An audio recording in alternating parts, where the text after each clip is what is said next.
श्री गुरुवे नमः। धन्य धन्य सतगुरु सुखद महिमा कही न जाए। जो कछु कहो तुम्हारी कृपा, मौते कछु न बसाए। सर्वत्र सर्वदा वर्तमान सद्गुरु महाराज जी के पावन चरणों में कोटि कोटि नमन।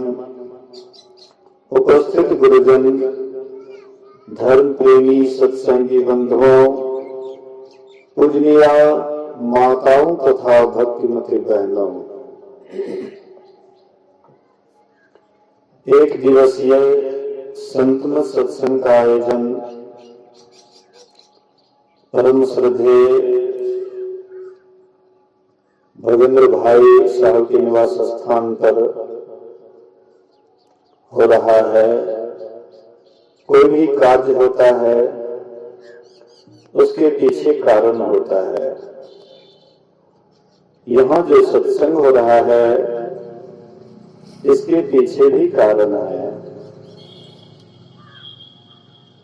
भगेंद्र भाई साहब को पुत्र रत्न की प्राप्ति हुई है, अर्थात मुकेश बाबू को एक सुपुत्र की प्राप्ति हुई है। इसी अवसर पर यहाँ एक दिवसीय संतमत सत्संग का आयोजन रखा गया। अभी हम लोग श्रवण कर रहे थे सत्संग योग से। महोपनिषद से पाठ किया गया कि मोक्ष के द्वार पर 4 द्वारपाल रहते हैं: शम, विचार, संतोष, साधु संग। जैसे विष्णु भगवान के दरबार पर जय विजय रहता था। जय विजय से जब तक कोई मिलते नहीं तो विष्णु भगवान के पास नहीं जा सकते थे। विष्णु भगवान से जिनको भेंट करना था पहले जय विजय से भेंट करते थे। उनसे आज्ञा पाकर ही वे विष्णु भगवान का दर्शन करते। इसी तरह से हमें परमात्मा का दर्शन करना है, मोक्ष पाना है, मुक्ति पाना है। इसके लिए भी हमें ये 4 द्वारपालों से पहले भेंट करना होगा। कौन कौन है 4 द्वारपाल? कहते हैं शम, विचार, संतोष, साधु संग। ये 4 द्वारपाल है। अगर हम उल्टाते हैं तो साधु संग, संतोष, विचार, शम, ये 4 है। सबसे पहले साधु का संग। साधु संग से क्या मतलब है? हम जैसे का संग करते हैं हमारे मन के ऊपर उसी तरह का छाप पड़ता है। हम चोर की संगति करते हैं, चोर का गुण हमारे अंदर आता है। हम कोई लुच्चे व्यक्ति का साथ करते हैं, उसका रंग चढ़ता है। पापी व्यक्तियों का साथ करते हैं, उसका संग का रंग चढ़ता है। मतलब जिस वृत्ति के लोगों से संग करते हैं, उनकी बात को सुनते हैं, हमारा मानसिक स्थिति भी वैसा ही हो जाता है। युधिष्ठिर जी महाराज को काशी भेजना था। कौरवों ने सोचा इसको एकाएक अगर काशी भेजा जाए तो ये नहीं जाएंगे, इसलिए काशी की प्रशंसा सुनाए। काशी की चर्चा जब भी आते थे पांचों भाई पांडव कौरवों की सभा में, तब तक वे लोग काशी की प्रशंसा करते कि काशी नगरी बड़ा ही अच्छा है, बड़ा सुंदर है, देखने योग्य है, रमणीक है, पवित्र नदी गंगा है, देवालय है, शिवालय है, इसलिए बड़ा सुंदर स्थान है। तो बड़ाई बराबर किए और बड़ाई सुनते सुनते पांचों भाई पांडवों का मन काशी की ओर मुड़ा। और एक दिन वे बड़े पिता से कहते हैं, धृतराष्ट्र से कहते हैं कि पिताजी हम लोगों की इच्छा है काशी घूमने की। तो विचार तो पहले से ही बना हुआ था कि इन लोगों को काशी भेजना है। जैसे धृतराष्ट्र से पूछते हैं कि हमको काशी जाना है, धृतराष्ट्र कहते हाँ हाँ क्यों नहीं, जाना चाहिए। दुर्योधन पहले से ही वहां पर एक सुंदर मकान बना रखा था और वह मकान बारूद, घी, तेल, जौ ऐसे ऐसे द्रव्य से वह मकान बना था जिससे कि आग छुआने की देरी, जलने में देर नहीं। तो वह मकान में दुर्योधन ठहराए पांचों भाई को। जब ये लोग जा रहे थे, काशी की यात्रा करने वाले थे, विदुर जी रास्ते में मिल जाते हैं और विदुर जी कहते हैं मलेच्छ भाषा में कि जो स्थान रहने योग्य है वहां पर रहना चाहिए और जो स्थान रहने योग्य नहीं है वहां नहीं रहना चाहिए। हाँ, अगर जो स्थान रहने योग्य नहीं है वहां पर भी रहना पड़े तो सचेत होकर के रहना चाहिए, सावधान होकर के रहना चाहिए। जब जंगल में आग लगती है तो जितने भी पशु पक्षी है सबके सब राख हो जाते हैं, लेकिन बिल में रहने वाला चूहा उसका नाश नहीं होता है। दिन में हम सूर्य के द्वारा दिशा का ज्ञान करते हैं, रात्र में नक्षत्र आदि के द्वारा हम दिशा का ज्ञान करते हैं। मतलब सांकेतिक भाषा में वे बता दिए, सूचना दे दिए। ये पांचों भाई जब आए, काशी में उनके लिए रहने का स्थान जो दिखा दिया, तो युधिष्ठिर जी महाराज कहते हैं भीम से, भीम भैया देखो यह मकान किस चीज का बना हुआ है। तो भीम का घ्राण शक्ति बड़ा तेज था, तीव्र था। अच्छा किए थे बिना लेने के चलते। बोलिए श्री सद्गुरु। तो भीम का घ्राण शक्ति तेज था, सूंघने से वे बहुत कुछ मालूम कर लेते थे। जैसे गुरु महाराज जी का घ्राण शक्ति बड़ा तेज था। गुरु महाराज जी को किसी कमरा में ठहराते थे, अगर कहीं पर नुका चुरा करके खैनी या कोई नशीला पदार्थ रहता था तो गुरु महाराज जी कहते थे कि यहाँ पर कोई नशीला है, उल्टी होने लग जाता था। कहते थे हुजूर नहीं है, न बढ़िया से खोजिए। अब बढ़िया से खोजते थे तो कुछ न कुछ नशा मिल जाता था। मतलब नशा बर्दाश्त नहीं होते थे गुरु महाराज को। एक बार महर्षि शाही स्वामी जी महाराज 2 मंजिला पर से नीचे उतर रहे थे और गुरु महाराज को आकर के प्रणाम किए तो गुरु महाराज कहते हैं कि शाही जी जब आप आने लग जाते हैं तो हम जान जाते हैं कि आप आ रहे हैं।